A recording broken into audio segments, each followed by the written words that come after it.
That, it's okay to take one thing at a time. Your senior year is what you make. Rejection is redirection. Hey, what's up, y'all? It's Taiwan Cool, aka Ty, and welcome back to another banger. But in today's video, I want to change the aspect of things from my normal filming, such as day in lives and vlogs. I wanted to do like a senior sit-down video because, as y'all may know, I am a senior, and senior year is coming close to an end. So in this video, we're going to talk about, how I managed to go through senior year, how I'm continuing to balance senior year, and how I balance work, extracurricular activities, the college process, how I adapt to, different things changing around me, like, classes and schedules, me planning things and friendships, and many much more. I hope y'all like, comment, subscribe, and share, and let's get into this sit down.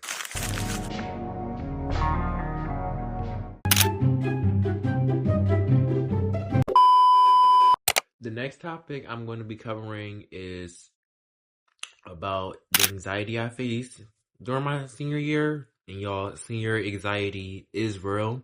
I feel like I got it the most part when, applying to colleges and receiving some of my decisions, because like I was applying to I probably applied to like 16, 15 schools because I wanted to explore my options because, I wanted to go to a new place in a new area and try out new things. So I applied to like 16 schools, and 3 of them schools was Ivy. One of them was UPenn. The next one was Stanford Cornell. The reason I applied to those is because UPenn, I heard it's a good school and all that, and I really liked it before because I took a dual enrollment class there, so I really was interested in the school. And Stanford, they did do a college visit at my school, and it was a college rep that came, and I was really interested about them talking about Stanford. That's really interested me. So I definitely added that onto when I added it to my list, I was kind of like, oh, I might get it, that, like, I was having that mindset because, like, I was like, maybe you may never know, like, and then Cornell, I was like, I'm gonna just, apply there, just to try it. You know how you just, like, apply to schools, like, just to give it, like, a little try or feel? That's definitely what I did. And when those decisions came out, the first ones, UPenn and Cornell, I was just praying. I'm like, please, hopefully I get in one of these schools. Like, it would be nice, I hope in those decisions, I was faced with, we are sorry to inform you. I said, and it was like,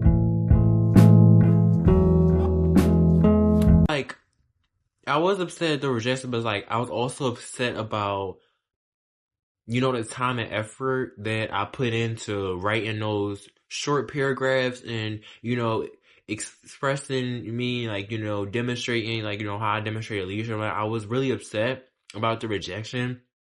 And then when I opened Stanford, I was at one of my friends' surprise parties. And then when I opened it, I was like, maybe, I got rejected from UPenn and Cornell. Maybe and then I opened it, it was another rejection. I was just like, dang, I kind of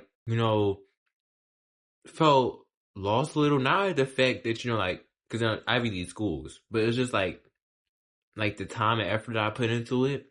So I definitely lost hope. But I did, was upset a little bit because it's just it hits and hurts. You get to that moment, you're applying to college, you put all your time, your effort, you explain yourself, writing them essays, short paragraph, and it's when the time come, you see things like you have been rejected or, other things just dang. And it's it don't really hit till it really hits you. And then when it hit me, I was just I don't know how to process my emotions. And then when I did process it, it was I was upset, but it was just it's okay because not every school is, meant for me. And I had to realize that whatever schools that I got rejected from is just a redirection. Whatever schools that God didn't want me going to or, not attending, rejection is redirection. And he just redirected me into something that, that I will feel I'll be a good place at and, something that, give me that spark. Cause when I visited colleges and, I was looking and doing my college journey and experience, I saw a lot of schools and I had visited some of the schools Howard and stuff. I felt that spark with some schools. And then with other schools, I didn't feel that spark. But I feel when I got those rejections, it was just it was the redirection me into another pathway that would be good for me, better pathway. And then even when I got deferred for one of my top schools, Howard University. I wrote a continued letter of interest, got pushed to regular decision. I got waitlisted. I was upset a little bit because I'm like, dang. But it's just like I had to realize that, things take time. And I did accept the spot on the wait list for fall 2026, but I have a school in backup because I realized that, like, you have to have a backup plan. Always have a backup plan or a good plan so therefore you won't be like, oh, dang, like, I got waitlisted or I got rejected from my top school. I don't know what I'm going to do. No, have a backup plan, like a backup school that you fell in love with. Like your top school, how you have that feeling with it. Find a backup school or like set up a backup plan because you already like you may never know, like time changes and things happen, so you may never know, like maybe one day you'll get off that wait list, or maybe one day you'll get a random acceptance, or maybe one day you can go there for grad school. Like have a positive mindset when you might get rejected from a college and or waitlist on it, because it do hurt. Trust me, I experienced it. It do hurt, but at the same time, you gotta learn and grow with that and realize that I'm gonna have to take myself on a different pathway, or I'm going to learn that it's okay. Everything going to be different. Like, I'm not going to get accepted into every school and all that. I have to have this mature mindset of realizing that everything will be fine. And I know that regardless of the outcome of the situation, I know that I will still be on a good plan for my post-secondary pathway, and that I will know that everything will be fine and I will do good because I have a good mindset. So that's what I would have to say about if you're stressing or you're feeling upset, like, you apply to colleges and, you face like rejection, or it's like, it's okay because rejection is redirection, like in the future, you don't tell what the future or what the future may hold. So that's definitely my advice. If, like, you feel anxious or like, you're stressed or you feel upset about, the result of these college reactions, because, it really is a lot. And like, it's like at the end of the day, like everything will be okay. And then there was also times where I felt like unsure about, maybe the future, like, because when I first started like looking at my majors and all that, I wanted to do a lot of things, be a teacher, be a paramedics, be a film director, be just like, once I found like what I really wanted to do, is just like, okay, I'm gonna take steps to actually do it. Okay, apply to four-year, try to find some internships, try to network and all that. Once I found a major that was for me, or once I found a major like, I would, connect with, it really stuck with me because I really was unsure because I didn't know what to do, because like it was so many interesting majors, so many different fields and career fields that I was like, damn, I don't know which one to pick. And then like when I finally found one, I was just like, this feels this feels like the one, or this feels like it's it.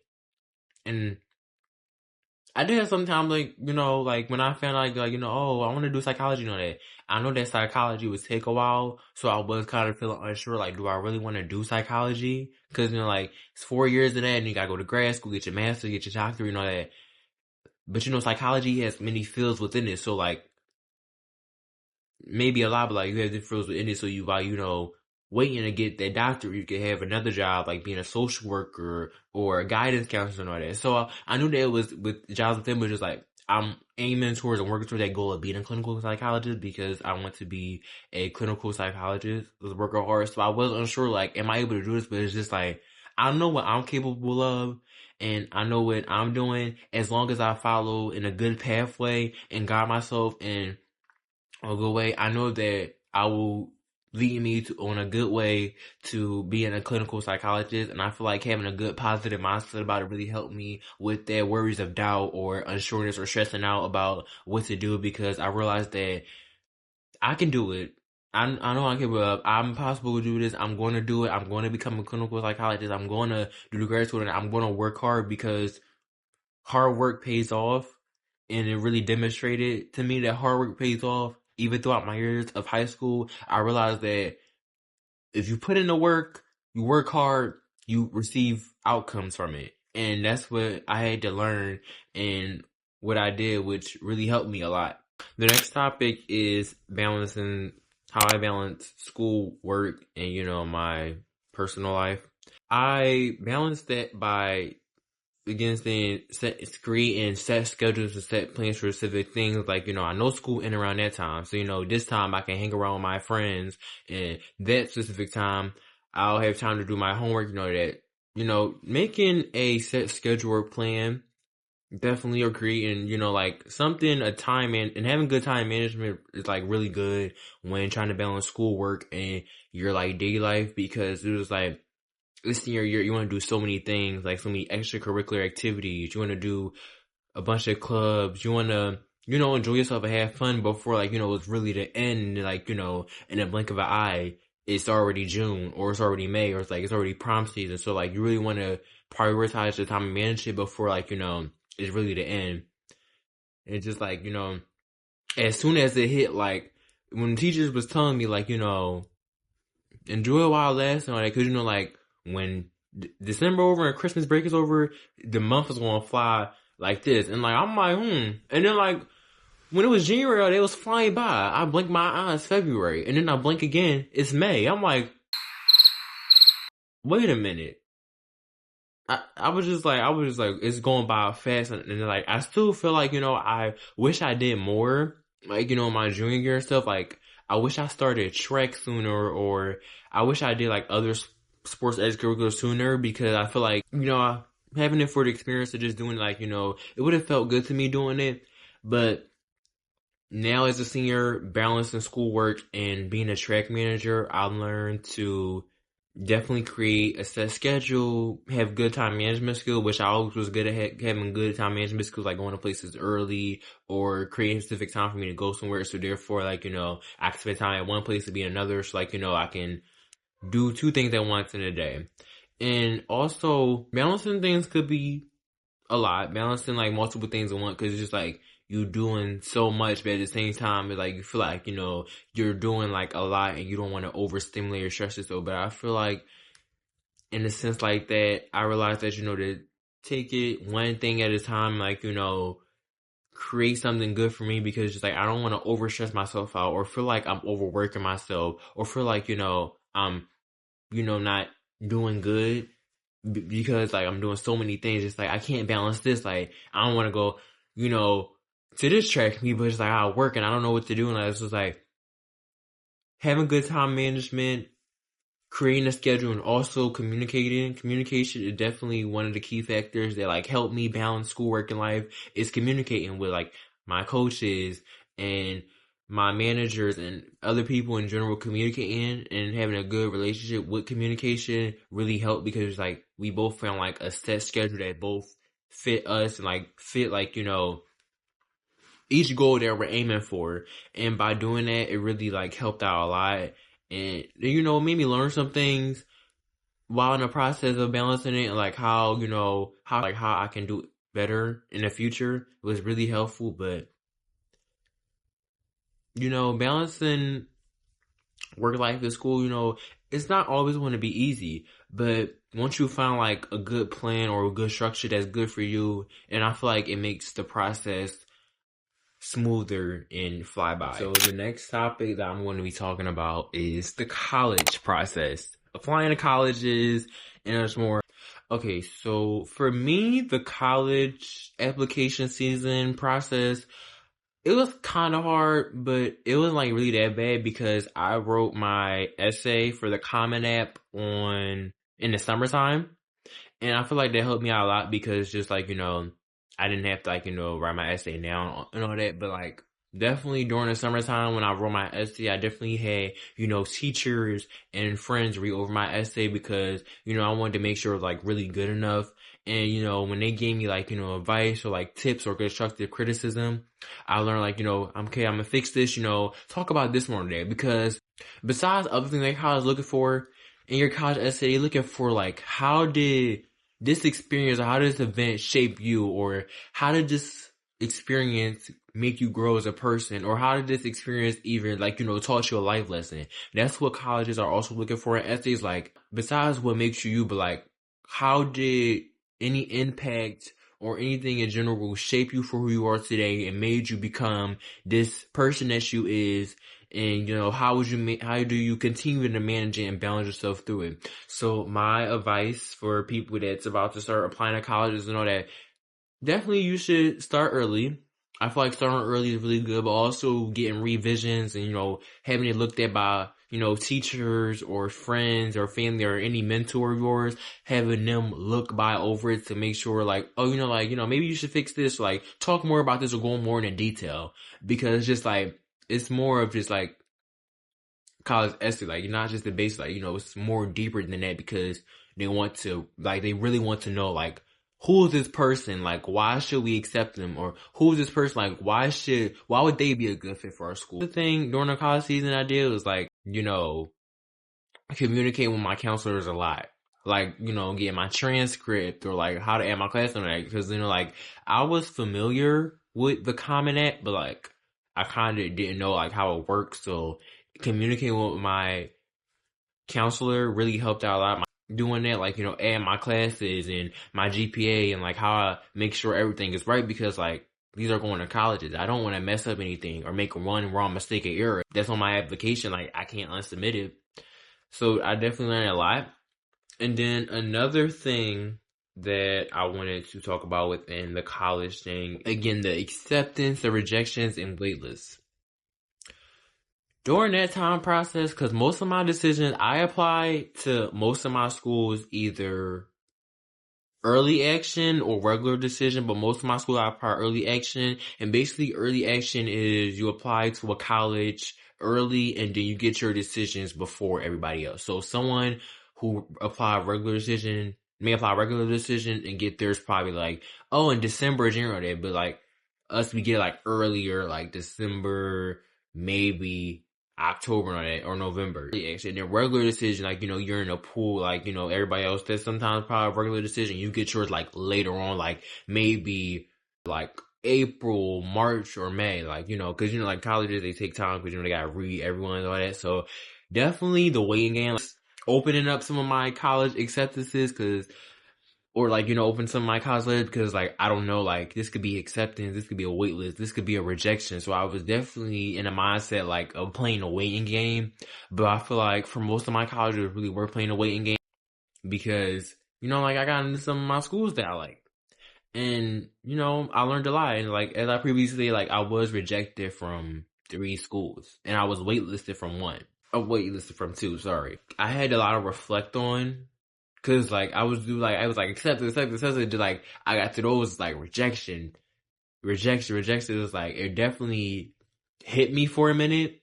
But then I stepped back and like, I learned that, like it's okay. Like God has bigger plans for me and He's gonna redirect me in a good pathway.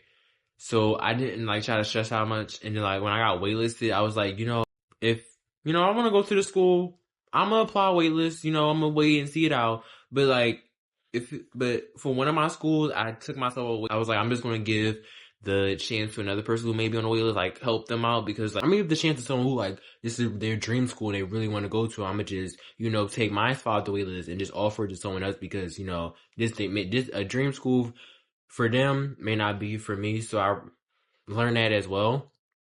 But another thing is applying to scholarships.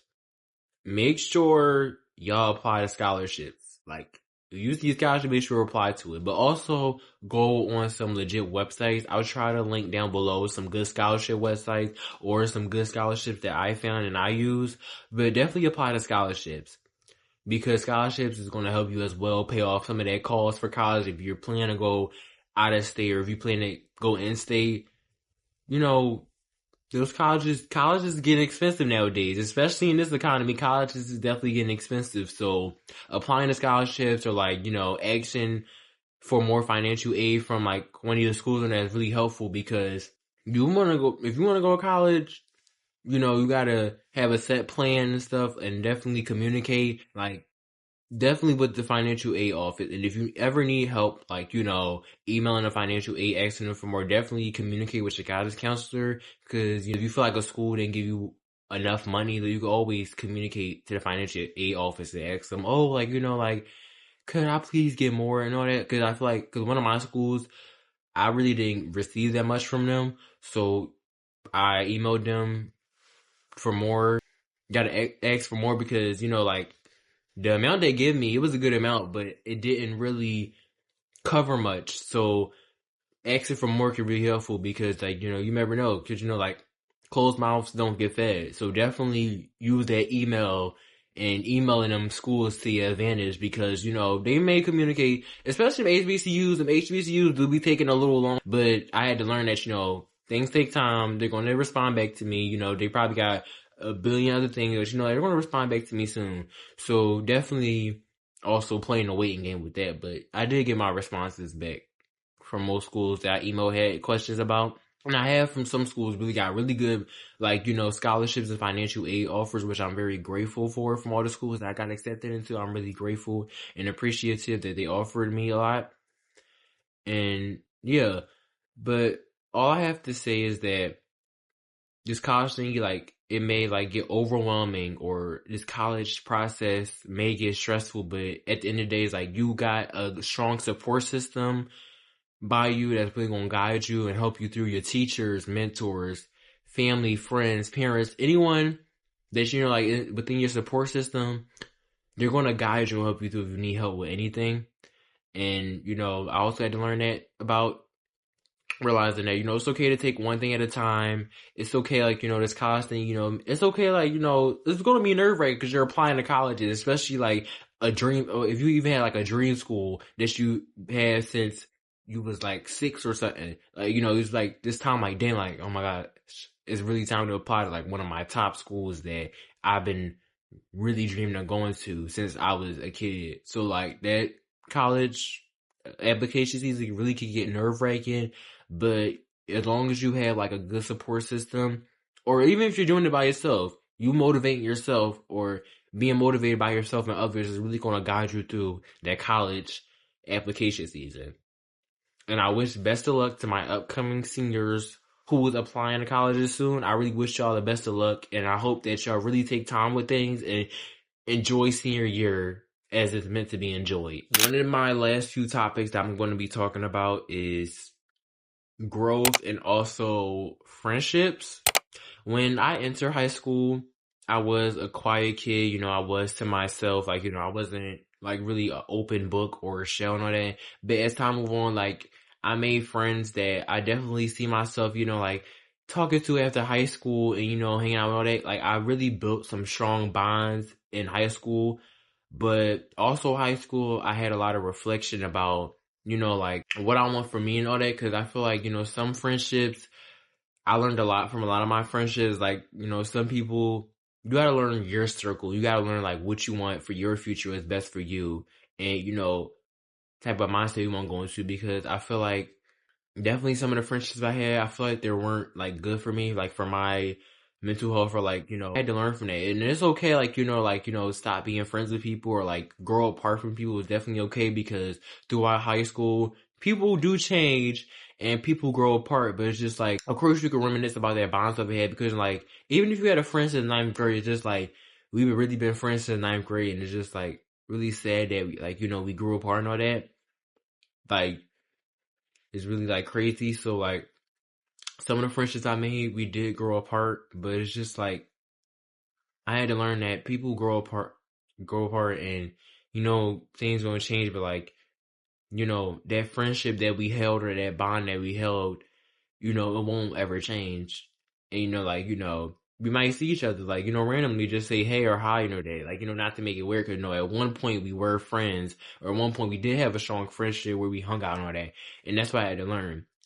And also with the friendship that I still have, I feel like within those friendships, it was a lot of growing too, because it's just like, sometimes me and my friends, we didn't see eye to eye sometimes. And like, communication wise or anything in general, sometimes we didn't see eye to eye, because sometimes like we might have a disagreement or an argument. It's just like we had two perspectives on it. And I also had to realize that it's always sometimes that two perspectives won't see eye to eye sometimes.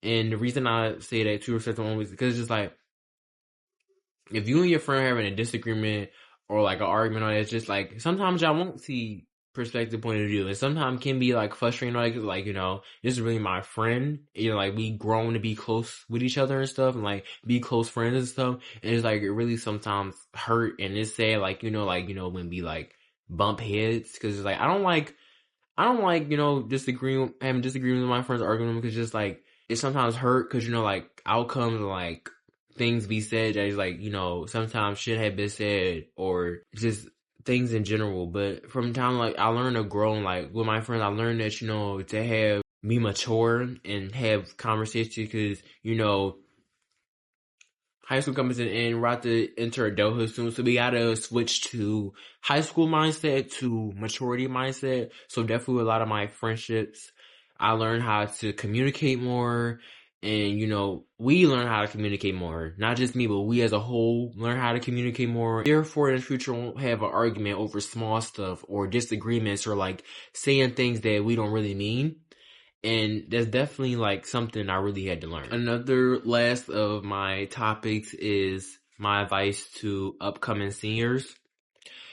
My advice to upcoming seniors is that senior year is definitely coming, so it's okay to be nervous or excited, but it's just like with the senior year, make it count and make it last, because senior year is very important. So when senior year hit, make sure to lock in. If you're taking dual enrollment classes, definitely take dual enrollment classes. If you're interested in like doing college classes around high school, I definitely recommend college classes, because I have took like 4 college classes while in high school dual enrollment, and you know it led me to like many different opportunities and stuff. So I definitely recommend, you know, doing those dual enrollment classes, or if you're interested in AP classes, definitely do it, because I took AP Lit, Lang, and I'm taking AP Stats and Lit right now. So just like try out new things and new opportunities, you know, like come out your shell. I mean, I know it may be nervous coming out your shell, but it's just like when you come out your shell, you want to learn a lot of things about yourself, or like grow, and like, you know, join new hobbies or join new clubs. I mean, do new hobbies. Join new clubs, or like try out new sports. So definitely, like, you know, when senior year hit, you know, it's okay to give everything a try, or, you know, just give it a shot, because, you know, this is your last year. You got to make it count. That I wish I knew is that, you know, it's okay to take one thing at a time. You know, it's okay to be upset. It's okay to, like, you know, not have perfect moments, because like not everything's gonna be perfect as you may expect it to be. Not everything's perfect, and nobody's perfect. So, you know, if you may have like an off day or a sad day, it's okay. You know, it's the way how life works, and you know, like you just have to learn and grow within it. So definitely, like, it's okay, like, you know, to have off days or one day at a time. And another thing I had, like, definitely apply to scholarships, and definitely research schools, because as the college application is going up, go visit schools, or like if your school's having like, you know, a college tour and all that, definitely sign up for it, and you know, go on your own and just like research a school you want to go to and major, because when you research, you know, you may find like schools like, oh, this is pertaining to my major, you know, they have really things I like they may have internships, or they may have like things that help you set up after college on it. So definitely look into that when looking through colleges. Like, do they, you know, connect with me in a way? Do they have like clubs I'm interested in? Do they have my major? Do they have things related to my major that, you know, can help me learn about my career field or that? So definitely do that as well. Definitely another thing is start your essays early. Especially college thingy, start applying to scholarship early and college essays. Applying early, or, you know, doing your essays early is really helpful, because it's just like, you know, you already read your essay. Now all you gotta do is like have it revised or looked at, and it helps the process get smoother.